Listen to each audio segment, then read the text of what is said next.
internet saatimizi falan boşuna harcıyoruz orada. Bir de internet çevresi pis olduğu için orada kötü alışkanlıklarımız olduğu için gitmiyorum. Daha internet kafelerde çok pis zararlı şeyler var. Sigaralar içiyorlar. Ondan dolayı gitmiyorum. İnternetlere giderek kötü ahlak öğreniyorlar.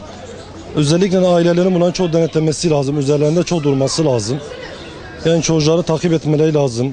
Okulların giriş çıkış saatlerinde. Bu okul hemen bir arka sokağımızda ve karşısında yan taraflarında 2-3 tane internet bulunmakta. İçine gidip baktığın zaman çoğunlukla da hepsi öğrencidirler yani. Yani bu önlem ne kadar alınmışsa da başarıya ulaşmış değildir. Daha çok ciddi önlemlerin alınması lazım.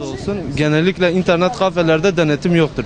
Filtre sistemleri boşuna çalışıyor. Yani devre dışı bırakılma imkanları var. En ufak çocuklar bile onu kırma yolunu biliyor. Yani okuldan kaçıyorlar, internet kafelere gidiyorlar. Aynı şekilde okuldan ayrılıyor. Okul hayatları bitiyor ve eğitim hayatları biten çocuklar ya dışarıda sokaklarda dolaşıyor, ya hırsızlık yapıyorlar ya da en kötüsü aileye karşı çıkıyor.